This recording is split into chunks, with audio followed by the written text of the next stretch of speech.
तो नमस्कार, आदाब, गुड इवनिंग, सत श्री अकाल। स्वागत है आप सभी का हमारे special series current affairs daily में। अर्चित श्रीवास्तव स्वागत करते हैं आप सभी का स्वागत करता हूं परीक्षा मंथन की डेली ऑनलाइन एकेडमी में। चलिए पहले क्वेश्चन से स्टार्ट करेंगे। अपना पहला क्वेश्चन आपके सामने आ गया है। मोस्ट इंपॉर्टेंट क्वेश्चन जो भी इस महीने के हैं वो सारे क्वेश्चन को छाट करके आपके सामने लाया गया है। जैसे कि पहला क्वेश्चन, हाल ही में स्पोर्ट्स मार्केटिंग पर आधारित भारत की पहली पुस्तक business of sport the winning formula for success किसने लिखी है? और इसका आंसर हो जाएगा विनीत कार्डिक, जिन्होंने भारत के पहले ऐसे बुक को लॉन्च किया। देखिए, बिजनेस के ऊपर पहली जो स्पोर्ट बुक है ये यही बुक है जिसको अभी हाल ही में लॉन्च किया गया, business of sport the winning formula for success. इस शीर्षक के नाम से मार्केटिंग पर भारत की पहली बुक को अभी हाल ही में लॉन्च किया गया है विनीत कार्डिक के द्वारा। इसके अलावा बात अगर याद करें गीतांजलि श्री की, तो इनका टॉम ऑफ सैंड, जिसको हाल ही में अभी बुकर पुरस्कार से सम्मानित किया गया। रघुराम राजन की बुक द थर्ड पिलर, ऐसे जैसे शशि थरूर की एक बुक है एन एरा ऑफ डार्कनेस। तो ये सारी बुक्स कुछ हैं इंपॉर्टेंट, मार्क कर लीजिएगा। जैसे कुछ और नाम याद रखेंगे, अभिज्ञान शाकुंतलम महाकवि कालिदास की किताब है। As you like it William Shakespeare की बुक। गीतांजलि रविन्द्रनाथ टैगोर, जिसके लिए इनको पुरस्कार की बात कर ली जाए तो जो नोबेल पुरस्कार था ये कब दिया गया था ये आप बताएंगे। सबसे पहले भारतीय जिनको कि नोबेल पुरस्कार दिया गया, कब दिया गया ये आप बताएंगे। आनंद मठ बंकिम चंद्र चैटर्जी ने लिखा है। कम्युनिस्ट मैनिफेस्टो कार्ल मार्क्स की बुक है। मीन कॉम्प एडोल्फ हिटलर की बुक है। Gandhi and Stalin Louis Fischer की बुक है। Discovery of India most important, कई बार पूछ चुका है, जवाहरलाल नेहरू की बुक है। My Experiment with the Truth Mahatma Gandhi की बुक है। प्रिंस ये मैकियावेली की बुक है। Wealth of Nations Adam Smith की बुक। रिपब्लिक ये प्लूटो की बुक है। अमृत और विश ये अमृतलाल नागर जी की बुक है। और अनटू द लिस्ट ये जॉन रस्किन की बुक है। और इसी के साथ आधे अधूरा नाम की एक पुस्तक है जो कि मोहन राकेश की मोस्ट पॉपुलर पुस्तक थी। अगला क्वेश्चन पूछता है आपसे, किस देश ने वैश्विक पहल, ये वैश्विक पहल है, एक इनिशिएटिव है लाइफ, जिसे LIFE के नाम से जाना जाता है, लाइफस्टाइल फॉर द एनवायरनमेंट यानी लाइफ मूवमेंट की शुरुआत की है। तो पर्यावरण के तहत अपनी जागरूकता को बढ़ाने के लिए और लोगों की लाइफस्टाइल को चेंज करने के लिए विश्व भर में भारत ने लॉन्च की है लाइफ मूवमेंट, जिसका मतलब है लाइफस्टाइल फॉर द एनवायरनमेंट, यानी कि इसका आंसर हो जाएगा भारत। देखिए किस लिए स्टार्ट किया गया है, तो विश्व पर्यावरण दिवस के मौके पर जो लाइफ मूवमेंट नाम का एक अभियान है ये मोदी जी ने वीडियो कॉन्फ्रेंसिंग के तहत इसको लॉन्च किया। इसके अलावा बात करें तो ये P3 यानी प्रो प्लैनेट पीपल, इनके बारे में मूवमेंट की शुरुआत एक तरीके से कर दी गई थी 2022 में। किस चीज़ के लिए ये सारी चीज़ें की जा रही हैं, तो ये सारी चीज़ें की जा रही हैं जो हमारा COP26 हुआ था, कॉन्फ्रेंस ऑफ पार्टी 26। कहाँ पे, तो ये ग्लासगो में हुआ था, स्कॉटलैंड के। यहाँ पे बहुत सारी घोषणाएं की गई थी, बहुत सारी कंट्रीज ने, भारत ने भी यहाँ पे नेट जीरो करने की घोषणा की थी। और एक टारगेट रखा गया था कि 2070 तक भारत भी नेट जीरो एमिशन करेगा, यानी कार्बन का जीरो उत्सर्जन करेगा। जितना कार्बन निकलेगा उतना कार्बन न्यूट्रल होने की देश कोशिश करेगा।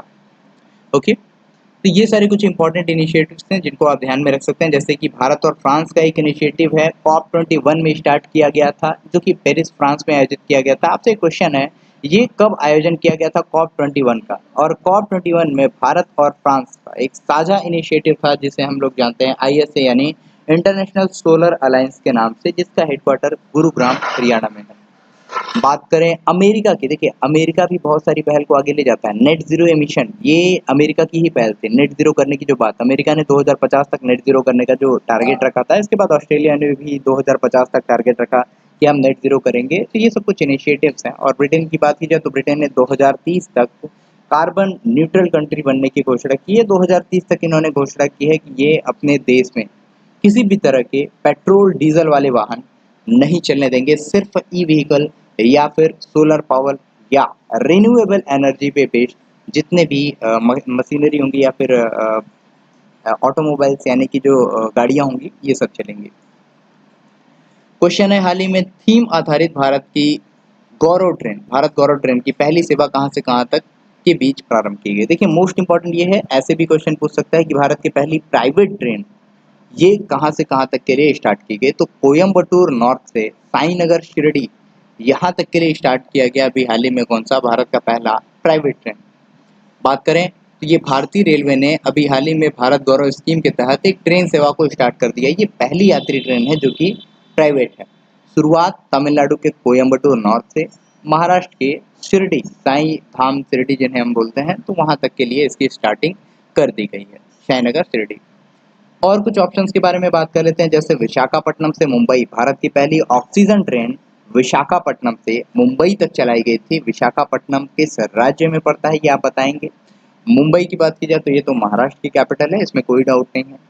मुंबई से ठाणे भारत की पहली ट्रेन चलाई गई थी।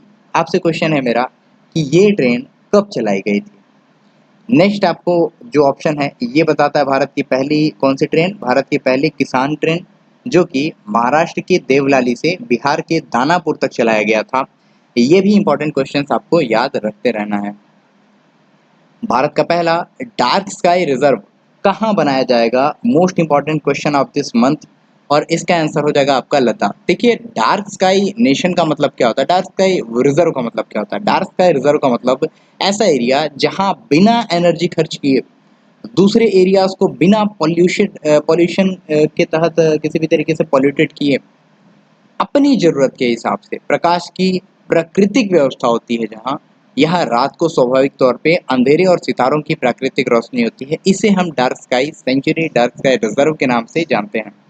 और लद्दाख का हानले चांगथांग वन्य जीव अभयारण्य, इसका एक हिस्सा भारत का पहला डार्क स्काई रिजर्व बनने के लिए तैयार कर दिया गया है। एक क्वेश्चन आपसे अक्सर पूछता है कि जो हाल ही में बहुत ज़्यादा चर्चा में भी था, दुनिया का पहला डार्क स्काई नेशन कौन सा बना है, कौन सा देश दुनिया का पहला डार्क स्काई नेशन बना है। ये है नीयू, जो कि एडीबी यानी एशियन डेवलपमेंट बैंक का 68वां सदस्य भी बन चुका है। आगे बात करें तो बात करेंगे हम लद्दाख की। लद्दाख जिसकी कैपिटल लेह है, और इसके अभी हाल ही में जो उपराज्यपाल हैं जिनका नाम क्या है, राधा कृष्ण माथुर यानी कि RK माथुर। उमलिंग ला दर्रा ये लद्दाख में ही है, जहाँ पे दुनिया की सबसे ऊंची मोटरेबल सड़क यानी कि वाहन चलाने योग्य सड़क ये यहीं लद्दाख में ही स्थापित की गई है। बात करें उत्तर प्रदेश की तो उत्तर प्रदेश के वाराणसी में सबसे पहले रोपवे की सर्विस पब्लिक ट्रांसपोर्ट के तहत यूज की जाएंगी। कर्नाटका की बात करें तो आयुष्मान भारत मिशन और इंडिया इनोवेशन इंडेक्स में फर्स्ट नंबर पे जो हमारा राज्य आया था ये कर्नाटका था। गुजरात की बात करें तो 25 दिसंबर को सुशासन दिवस मनाया जाता है अटल बिहारी वाजपेयी की जयंती के रूप में, और सुशासन सूचकांक इस बार में जो फर्स्ट नंबर पे राज्य आया था ये महाराष्ट्र को पछाड़ करके गुजरात ही फर्स्ट नंबर पे आया था। महाराष्ट्र को हालांकि पीछे करके गुजरात प्रेजेंट टाइम में मैन्युफैक्चरिंग हब भी बन चुका है। तो ये कुछ इंपॉर्टेंट ऑप्शंस थे जिनको आप लोग डील कर सकते हैं। हाल ही में कौन सा देश भारत से टूटे चावल का सबसे बड़ा आयातक बना है। टूटे चावल यानी कि ब्रोकन राइस सबसे ज़्यादा इस बार इंपोर्ट किया है चाइना ने। हालांकि चाइना दुनिया का सबसे बड़ा चावल का उत्पादक है और भारत दूसरे नंबर पे चावल उत्पादन में आता है। लेकिन चाइना को इतनी ज़रूरत टूटे हुए चावल की हुई क्योंकि सबसे ज़्यादा चाइना में नूडल्स और वाइन के उत्पादन के लिए चावल की ज़रूरत पड़ती है, जिसमें टूटे चावलों को यूज़ किया जा सकता है। तो एक बिजनेस पर्पज़ के लिए इसको डायरेक्टली भारत से इंपोर्ट किया गया, बहुत ही ज़्यादा इंपोर्ट किया गया। आप देख सकते हैं 16.34 लाख मीट्रिक टन इस बार मंगाया गया है 2021-22 में, जो कि 7.7% का आयात किया गया है। जो भारत की टोटल जो उपज थी यानी 212.10 लाख मीट्रिक टन, ये टोटल जो निर्यात किया गया टूटे चावल का, उसमें से 7.7% मात्र चाइना ने आयात किया है। बाकी पूरे देश में निर्यात किया जाता है, ये तो आप सभी को पता ही है। बात करें इराक की तो भारत का पेट्रोल का सबसे बड़ा जो निर्यातक है, यानी कि भारत सबसे ज़्यादा जहां से पेट्रोल लेता है, पेट्रोल डीजल या पेट्रोलियम पदार्थ, ये इराक है। सेकेंड नंबर पे आ जाता है हमारा रशिया। अभी हाल ही में सऊदी अरब को पीछे करके रशिया ने जो है ये फर्स्ट पोजीशन अपनी हासिल कर ली है। और कोई बहुत ज़्यादा आश्चर्य की बात नहीं होगी अगर कुछ दिनों के बाद या कुछ महीनों के बाद ये रशिया जो है फर्स्ट नंबर पे पहुंच जाता है, क्योंकि रशिया लगातार डायरेक्टली भारत को बहुत बड़े अमाउंट में क्रूड ऑयल सेंड कर रहा है, यानी कि निर्यात कर रहा है। हालांकि फिर भी अभी भी सबसे ज़्यादा जो बड़ा खपत करता है ये यूरोपियन यूनियन बना हुआ है रशियन तेल का। सिंगापुर की बात की जाए तो भारत में FDI यानी फॉरेन डायरेक्ट इन्वेस्टमेंट सबसे ज़्यादा करने वाला जो देश है ये सिंगापुर बन के उभर करके सामने आया है। क्वेश्चन है आगामी football tournament FIFA world cup 2026 इसका आयोजन कहाँ पे किया जाएगा। देखिए फीफा वर्ल्ड कप 2022 इसकी होस्ट कंट्री कतर थी, ये आप सभी को पता है। कतर में इसको लॉन्च किया गया था और कतर में ही ये होगी भी फीफा 2022 की मेंस वर्ल्ड कप। लेकिन अभी बात की जा रही है 2026 के वर्ल्ड कप की, जिसको होस्ट करेंगे कनाडा, अमेरिका और मैक्सिको, यानी कि पूरा नॉर्थ अमेरिका कॉन्टिनेंट। इसकी बात की जाए तो इनको एक साथ चुना गया है। कुछ तीनों राज्यों के जो है, तीनों देशों के जो है कुछ-कुछ जो शहर हैं, यहाँ पे इसको पूरी तरीके से होस्ट किया जाएगा। आपके लिए इम्पोर्टेंट क्या है, ये 5 लेक्स जो कि सीमा बनाती हैं कनाडा और यूएसए के बीच में, क्योंकि कनाडा, यूएसए और मैक्सिको तीनों की बात की जा रही है। ये भी यूएसए है, अलास्का वाला पोर्शन, जिसको कि रशिया से परचेज कर लिया था यूनाइटेड स्टेट्स ने। एक समय ये भी था जब यूएसएसआर नहीं बना था, उससे पहले की कहानी है। खैर, बात करें कनाडा और यूएसए के बीच में कौन सी लाइन जाती है, तो 38 पैरेलल लाइन किसमें, नॉर्थ कोरिया साउथ कोरिया को डिवाइड करती है। उसी तरीके से यहाँ पे 49 डिग्री पैरेलल लाइन कनाडा और यूनाइटेड स्टेट्स को अलग करती है। यहीं पे है सेंट लॉरेंस रिवर, जो कि अमेरिका और कनाडा के बीच में एक सीमा बनाती है। और ये 5 झीलें, इन 5 झीलों को बोलते हैं 5 ग्रेट लेक्स बोलते हैं। इन 5 झीलों, 5 ग्रेट लेक्स के नाम आप याद रखते रहिएगा। कौन सा, Lake Huron, Lake Ontario, Lake Michigan, Lake Erie and Lake Superior. ये 5 जो हमारी झीलें हैं, ये 5 झीलें क्या हैं, सीमा बनाती हैं कनाडा और यूनाइटेड स्टेट्स के बीच में। बात करें यूनाइटेड स्टेट्स और मैक्सिको के बीच में सीमा बनाने वाली नदी कौन सी है, तो इस नदी का नाम है रियो ग्रांडे रिवर, जो आपके लिए मोस्ट इंपॉर्टेंट होने वाला है। इसी तरीके से बात सुनेंगे 2026, तो इसी से आप रिलेट करेंगे 2026 का जो हमारा जो होते 2026 का क्या, जैसे देखिए अभी हमारा टोक्यो ओलंपिक हुआ था 2020 में, ठीक है। 2020 यानी कि 21 में आयोजित किया गया था कोविड की वजह से। 4 साल बाद यानी 2024 में कहाँ आयोजन किया जाएगा, पेरिस फ्रांस में। फिर 4 साल बाद कहाँ आयोजन किया जाएगा, तो 2028 में लॉस एंजल्स में। फिर 4 साल बाद कहाँ आयोजित किया जाएगा, 2032 ब्रिस्बेन ऑस्ट्रेलिया में। फिर 4 साल बाद कहाँ पे आयोजित किया जाएगा, तो ये हमारा 4 साल बाद का जो समर ओलंपिक है 2036 में। भारत होस्ट करने के लिए बहुत ज़्यादा लालायित है। भारत की तरफ से कई सारी कंट्रीज ने सपोर्ट किया है। हाल ही में रशिया ने भी सपोर्ट किया है कि ये जो ओलंपिक 2036 का है ये भारत में होना चाहिए। हम दो मतलब रशिया जो है 2 बार होस्ट कर चुका है जो ओलंपिक गेम्स हैं, भारत ने कभी नहीं होस्ट किया है। तो खैर इसके लिए भारत बहुत ज़्यादा एक्साइटेड दिख रहा है, और रशिया ने भी कहा कि हम अपने हायर ऑफिशियल्स भी यहाँ पे अपॉइंट करेंगे ताकि आपको बताया जा सके कि किस तरीके से हम लोग ओलंपिक गेम्स वगैरह आयोजित करते हैं। ये सब कुछ इंपॉर्टेंट है आपके लिए। ओके, क्वेश्चन है, हाल ही में one nation one ration card योजना लागू करने वाला अंतिम राज्य कौन सा बना है, तो one nation one ration card, जिसके तहत पूरे देश में एक राशन कार्ड मजदूर, कामगार मजदूर लेकर के अगर चाहें तो किसी भी राज्य में अगर जाते हैं, माइग्रेंट करते हैं, किसी भी तरीके से माइग्रेंट इधर उधर जाते हैं, तो वो उस राज्य से भी अपने हिस्से का जो अनाज है वो परचेज कर सकते हैं। जी हाँ, ये NFSA के तहत, यानी कि नेशनल फूड प्रोग्रामिंग सिस्टम जिसको हम लोग बात करते हैं, ठीक है, जिसको हम लोग NFSA बोलते हैं, नेशनल फूड सिक्योरिटी एसोसिएशन, एक तरीके से हम लोग बोलते हैं, इससे रिलेटेड है, प्रोग्राम से रिलेटेड है। और इस योजना को लागू करने वाला अंतिम राज्य अभी हाल ही में असम बना है। सबसे पहले इसको लागू किया गया था चंडीगढ़ में, और सबसे आखिरी में इसको क्या है, असम में लागू किया गया। इसी तरीके से हम बात करें तो ये one nation one ration card जो है, ये योजना को लागू करने वाला 36वां राज्य बना। 36वां कैसे सर, 28 राज्य हैं, 36 कहाँ से आ गए? ये ऐसे आ गए क्योंकि 28 राज्य प्लस 8 यूनियन टेरिटरीज, उन सभी को मिला करके जब हम बोलेंगे तो 36वीं ये बॉडी हो जाएगी भारत की, एक प्रोविंस के रूप में, जो कि सबसे आखिरी में one nation one ration card को अप्लाई किया गया है, जहाँ पे 80 करोड़ लाभार्थियों को कवर किया जाएगा। अगस्त 2019 में इस योजना को स्टार्ट किया गया था, one nation one ration card. ये डेट्स अक्सर आजकल पूछे जा रहे हैं एग्जाम्स में, तो इसको आप याद रख सकते हैं। ओके, और आगे बात करें, असम की कैपिटल दिसपुर है, मुख्यमंत्री हिमंता बिस्वा शर्मा है, जगदीश मुखी यहाँ के राज्यपाल हैं, जिनको कि एडिशनल चार्ज दे दिया गया है, किसका एडिशनल चार्ज इनको दे दिया गया है, नागालैंड का।